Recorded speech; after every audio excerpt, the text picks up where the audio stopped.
Our next speaker is going to be Teresa Johnson. She's an assistant professor of marine policy, and she's going to be talking about the social engagement. Thanks.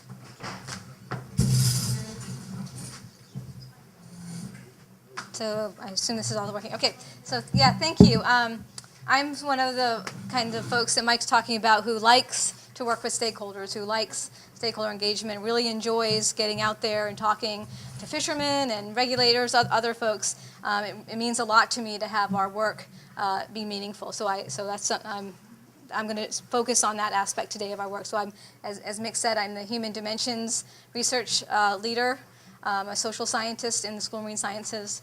And what I want to talk to you today about is three things. I would want to, first of all, tell you why stakeholder engagement is important, and Mick's pretty much, giving you a good reasons to believe us. But we want to tell you also about our stakeholder engagement approach, and then share with you some of the preliminary lessons learned from our engagement work. So as also has been discussed, our Human Dimensions work is funded through the Maine Sustainability Solutions Initiative. And the mission of this is to connect knowledge to action in ways that promote strong economies, vibrant communities, and healthy ecosystems.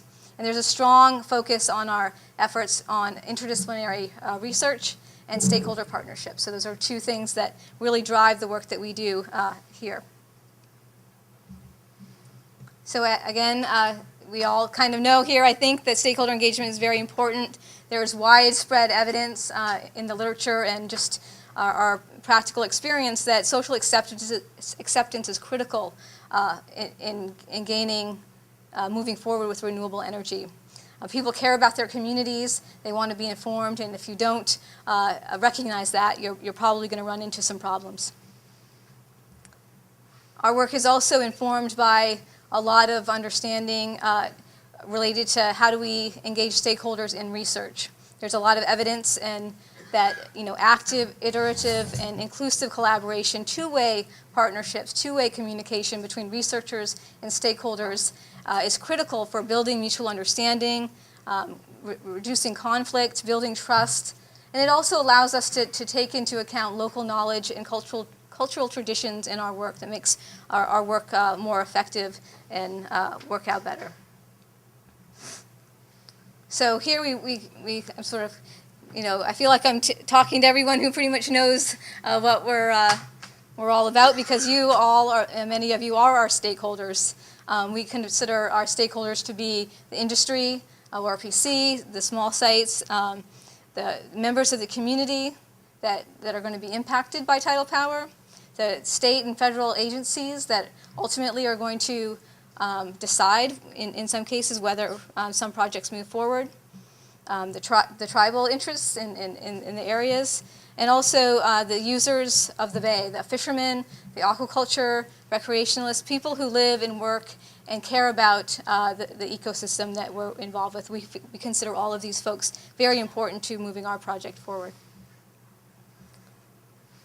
So our broad social science research question is, how can we can use our research to support the sustainable development of tidal power in a way that engages stakeholders, a very diverse group of stakeholders, in a process of research and outreach. So this idea that these things are linked and we have to keep at it, as we'll talk about in a minute. So our approach, again, our human dimensions approach, was first to identify stakeholders. Who cares, right? And I kind of laid out some of the important players in that. But we want to know what their information needs are. What do people care about? What do they want to know about? What kind of research is needed to address their concerns? And how do they want to be engaged with us? How do they want to communicate with us? How do they want to receive information? Right? How do we want to have that dialogue with our stakeholders? And we want to use this information to develop a stakeholder engagement approach. We want to implement it, and then we also are interested in assessing it, like how is it working? So how can we improve the relationships that we're building in the communities and with our other stakeholders? So those are our goals and approach. And we're adopting some basic social science research methods. We've been, for those of you who've seen us, we've been observing, Jessica and I have been observing public meetings or meetings sponsored by ORPCs, regulatory meetings, et cetera. Very interested in what people have to say at those meetings. Informal interviews with scientists, developers, regulators, really trying to understand how is this all working, what are each group's concerns, what do we need to move forward. In 2010, I'll focus on these in more detail in a minute. We conducted a community stakeholder survey to try to just get at what are the broader community, people who live and work in the area, what are their concerns? What do they want to know about? How do they want to be engaged with us? We've held some community meetings, I'll focus on that, and then some focus groups to kind of, again, just trying to have a diverse way to reach different kinds of people, because different research methods work better for different kinds of folks. So in 2010, we partnered with the Cobscook Bay Resource Center and the Maine Sea Grant and Cooperative Extension to design and implement a community survey, community interviews, where we wanted to basically just kind of scope out what are the concerns, what are the interests of those who live and work in the area. We wanted to primarily, among other things, we collected information on their information needs. What were they concerned about? What kind of information, questions do they have about tidal power? And we wanted to know what their preferred engagement strategies would be. How do they want us to bring back information? How do they want, to talk to us? And we want to kind of think about those things. So one of the first questions we asked was simply, do you want to know anything about tidal power? Do you have questions? Are there things you don't feel like you know about it? And as you might expect, the majority said, yes, we have a lot of questions about tidal power. Right? And that's kind of not surprising. But another underlying theme that came out of our interviews was that people have questions, but they also want to be kept informed. So they don't want to just be given an answer right away, but they want to be kept in the loop as things progress, as the projects move forward. So they want to be involved. They're very interested to know what's going on. In terms of what they would like to know about, as you might expect, it's sort of no-brainer. People are very concerned about the potential environmental impacts of tidal power, particularly on fish, and particularly in this area on fish, mammals, seabirds, and also the broader ecosystem. People say, they want to know what's going to happen. They're concerned about user conflicts. Again, fishing is a theme that comes up over and over again in our research. So how is it going to impact fishing? How are we going to work with some of these user conflicts between fishermen and where we place these turbines? Navigation issues, recreation issues, people are concerned about that. People had a lot of questions about technology. They were really curious about nitty-gritty questions about how is this really going to work? Is this really going to work? What about other kinds of technology? What about other places? They wanted to know what's out there for information. They're also concerned about another one that's kind of, again, related to fishing, which came up a lot in the interviews, is location, siting, and scale. They're wondering how is it going, where we place these things, how is that going to affect fishermen? How many are there going to be? That might affect fishermen differently if there's 1 or 10 or 100. That people are very concerned about that. And obviously everyone's always interested in politics. Who's ultimately going to decide? And a lot of people are like, we would like to be involved in that conversation.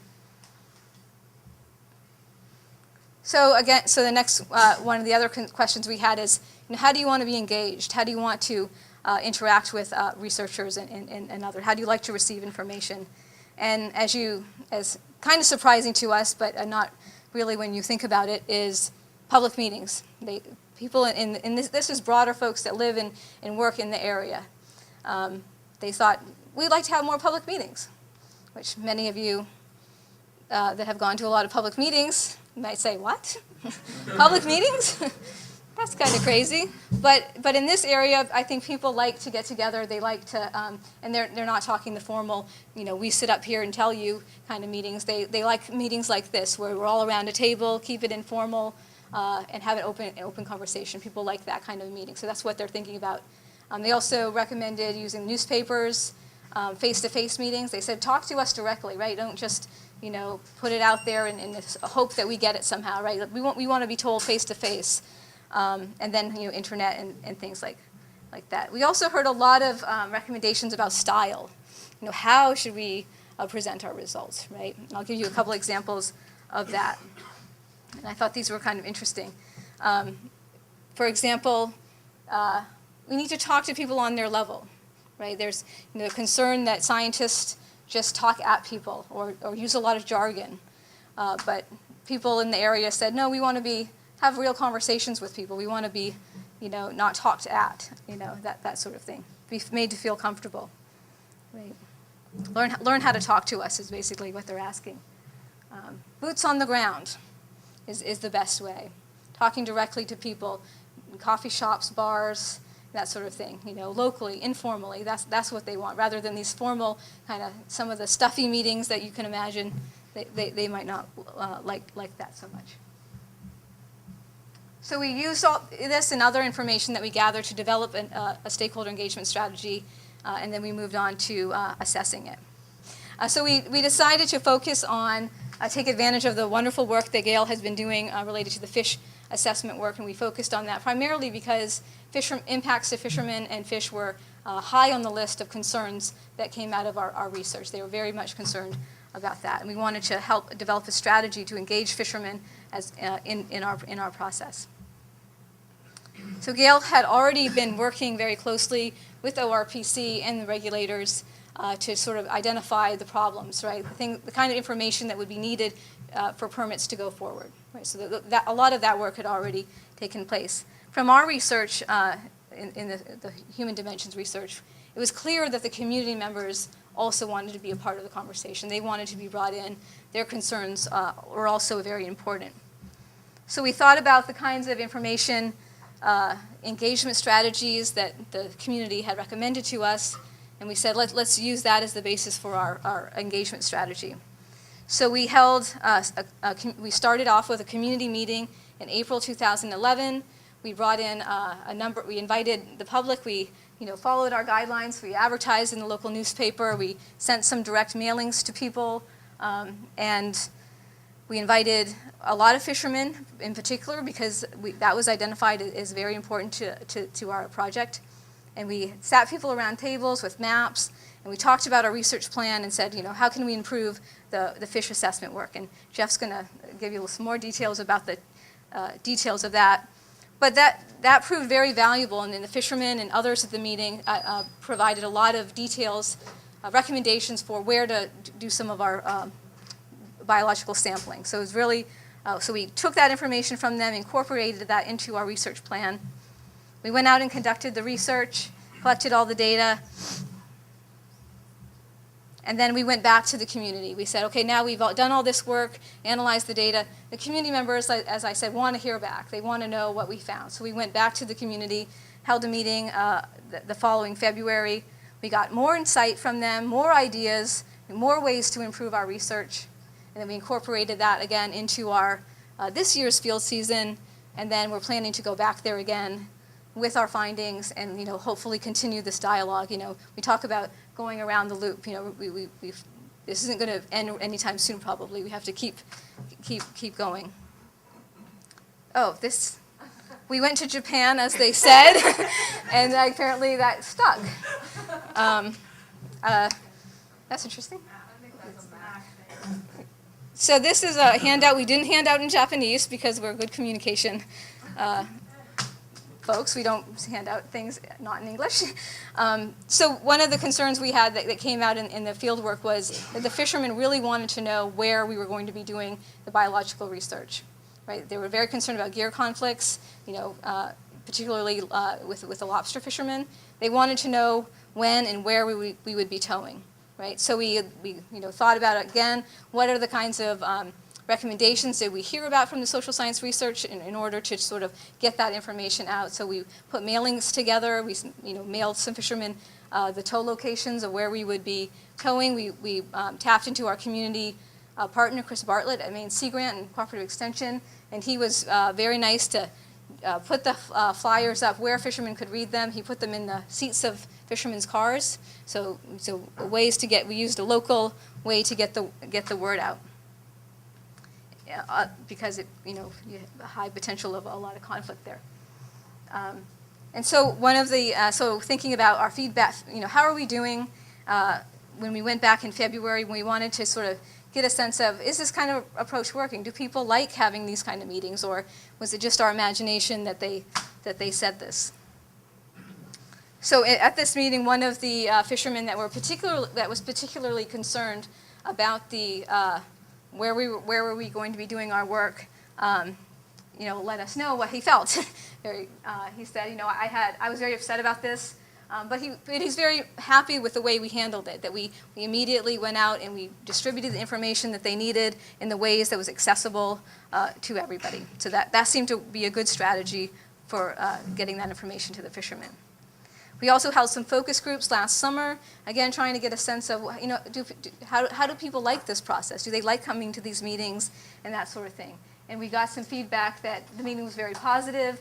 They were open to everybody. People liked the fact that they were public, that we advertised it broadly. We thought very hard about where can we advertise this meeting, and we did the best we could to make everyone feel comfortable. So again, kind of moving forward, where are we going next? Last February we were back in the community sharing our results. We got some new insight. We're doing the research. We plan to go back there again, but we want to assess how is it working. We want to keep identifying ways to improve the process. So we're going to continue observing and assessing the process through interviews. We've continued with more stakeholder meetings, and we're also going to follow up this fall with another a mail survey and some more electronic surveys. So some of you should maybe be prepared for that. You may be receiving something from us sometimes. But just to get at people's concerns, questions, and how can we improve the process as we move forward. So those are some of the things that we're doing and where we're going. So just a couple lessons learned from our stakeholder engagement work. Again, some things that you might expect. Stakeholders want to know what's going on, particularly those in the community. They want to have answers, right? And they want to be kept informed as things change and things move forward, right? Our project has benefited from transparency and targeted communication, making sure that our outreach efforts are targeting the right people in the right ways that they want to receive information. And engagement early and often is very important to building and maintaining relationships. I think these things have to evolve over time, but you have to keep working at them. Engagement helps to avoid surprises and mistrust. If people don't know what you're doing, they don't know what's going on, they're going to start thinking, imagining what to fill in the blanks. So we want to try to avoid that. And also improve the relevancy of our work, right? So make sure that we're asking the questions that people care about, addressing their information needs. And then obviously stakeholder engagement takes flexibility and patience. For example, researchers need to be willing to change some of the questions that they're asking, right? They maybe need to add some new tows, and we'll talk about that, new trawling stations because of some new recommendations that we get, ways to improve our work. I just want to acknowledge our funding, our community partners, and MTPI and the rest of our Human Dimensions team.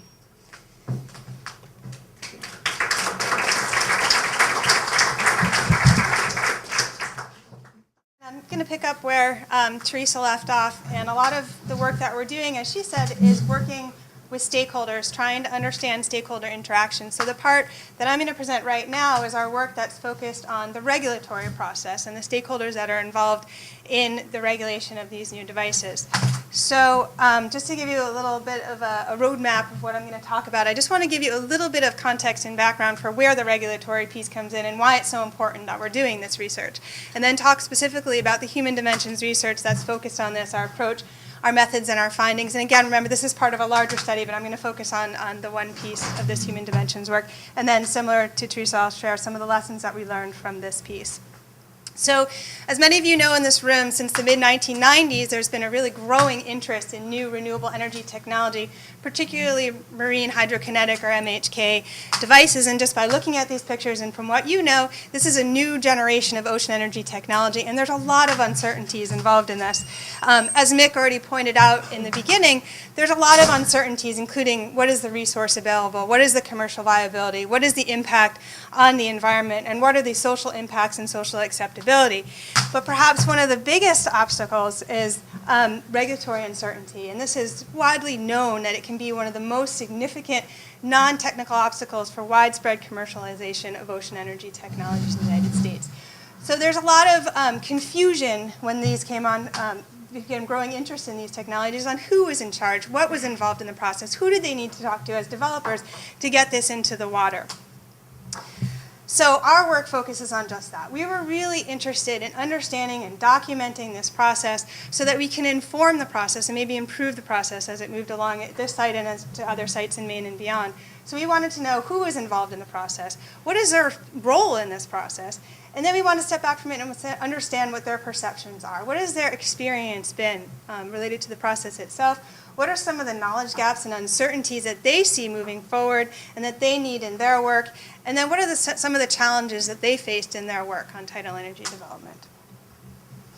So the part of the project that we're interested in, we focused on the ORPC project because it's the farthest along in the nation. And we focused a little bit on understanding how they got to where they are with the pilot process. And if some of you aren't familiar, I know many of you are with the pilot process. These are small, short-term projects that can be shut down if the impacts prove to be too great because it was very different. They realized this technology was different than a dam, so they needed a new procedure in place to get these into the water and to test this new technology. So we were very interested on how they got to this point that we know they had the celebration that's going into the water. So we wanted to kind of document and figure out how this process moved along. So similar to the methods in the larger stakeholder process that we're working on, we did observations at public meetings. This included agency consultation meetings. It also included technical conferences and the public meetings that Teresa already told you about.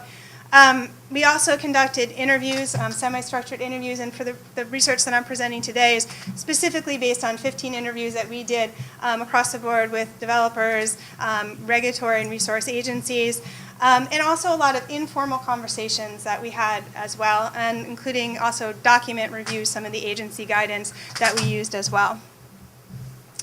So today what I want to do is just give you a flavor for this first step of research that we did so that you can understand what the landscape for the regulatory process looks like, what are people saying about the process. So I just wanted to give you some of the data that we have collected on this. So who is involved and what their role? Not to give you the punchline before I tell you the whole story, there's a lot of people involved. There's a whole array of agencies at the federal and state level that are involved in this. And the sole purpose of this slide to show you how confusing it is to get from point A to point B where they now have the FERC pilot license. Who is involved? At what point are they involved? What's the information that they're looking for and what are they doing? So in the beginning, quite obviously, you have FERC. FERC is responsible. They're the one ultimately responsible for giving the license and the permit.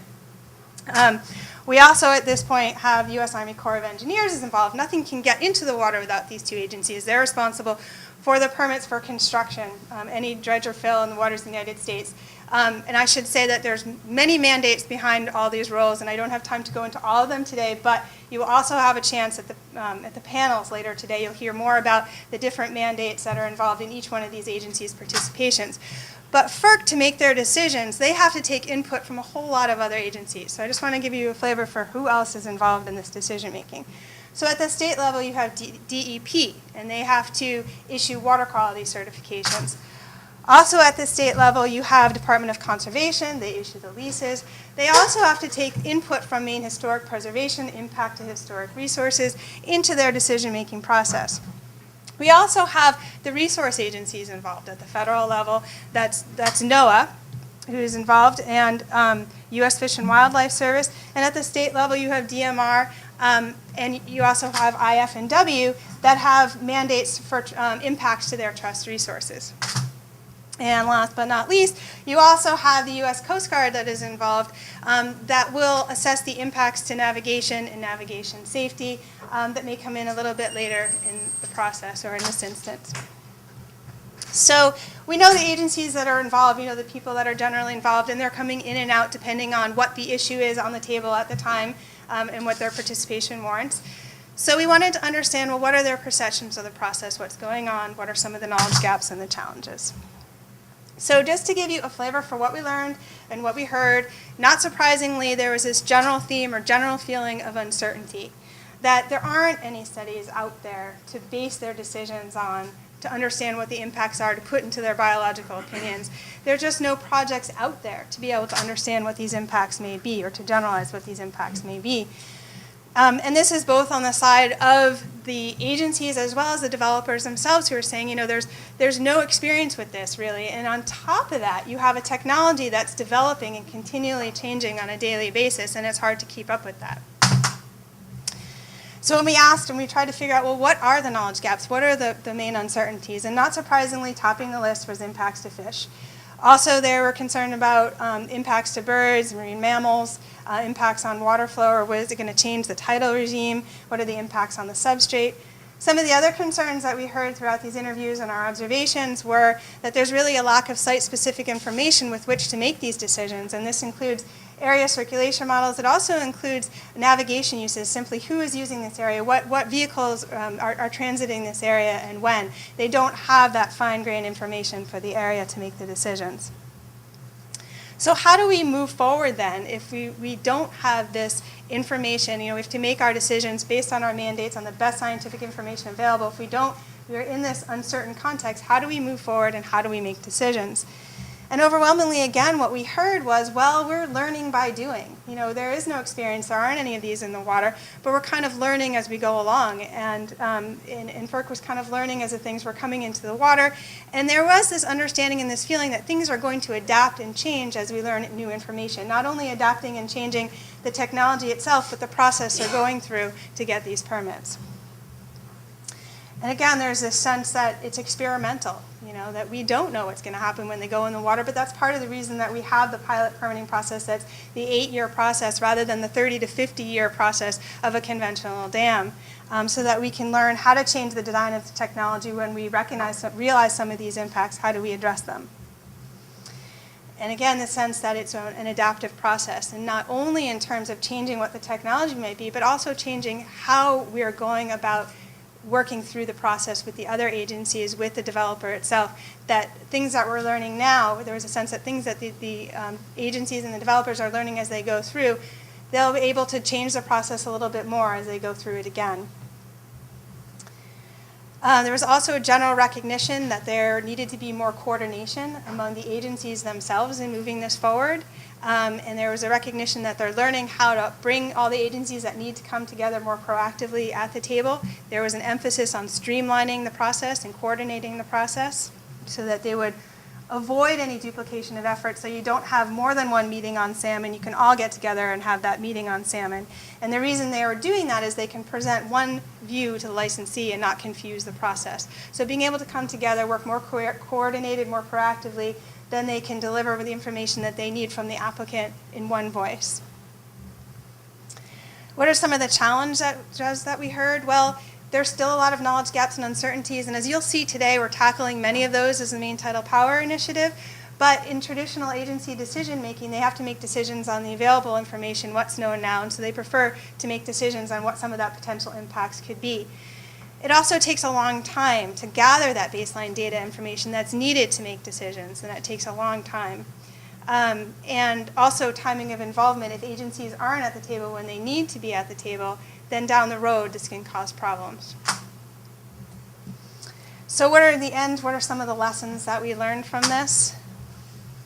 Well, we understand now that there's a general recognition that by learning by doing, we're going to adapt our process and we're going to improve it as we go along.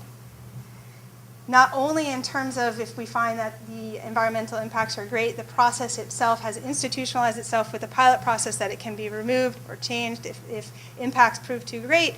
But we're not only talking about changes to designs to reduce environmental impacts, there was also this sense that we're inventing the process itself as we're moving along so that we can improve interagency coordination, we can encourage more proactive engagement with the agencies themselves, but also between the agencies and the developers.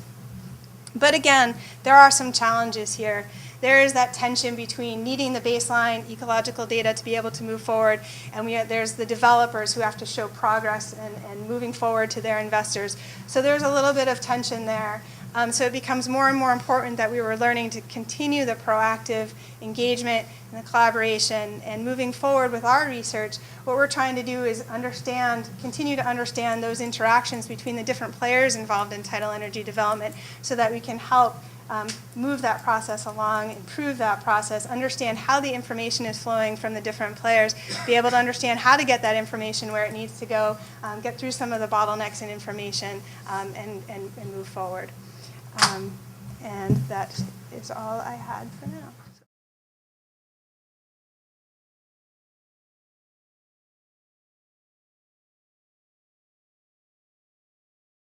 One of the grave concerns to us as developers and project people and to everybody else in the room, this idea of environmental impact. I mean, it's a great set of words, environmental impact. Sure. And my question is, do you see a time or how is it going to be, okay, that, okay, we or you or whatever puts a device in the water and somebody determines it's having excessive environmental impact? I mean, that, to me, sitting here today is totally subjective. Could be different answer from Glenn as a regulator or Matt over here is a different regulator in the same office. You see what I'm saying? Sure. Do you see or have some vision on how that, what's the level of environmental impact in the negative sense that's acceptable or not acceptable? Now, I think that's a great question, and I think it's certainly something that we can talk about in the regulatory panel later, because I'm sure the regulators would have more insight, but I can put my 2 cents in terms of that. I think that's what a lot of the regulators are trying to talk about. Where is that threshold where we're going to get to where we have unacceptable impacts? And you know, when you look at traditional dams, I think as you're going through, and now they're seeing that impact. And I think that right now we just don't know what the impact is going to be. And I think a lot of the work that we're trying to do is to understand how we can assess the impacts. And I think we've been fortunate in that we've been able to do some baseline ecological studies beforehand so that we have a measure to look at the impacts before and after. In between. Does that get at what you were? No, I'm just raising the issue because Sure, I think it's a very great issue. elusive. That's right. No, I think it's a great question, and I think maybe that's something that we can talk about again as we talk in the regulatory panels. Thank you.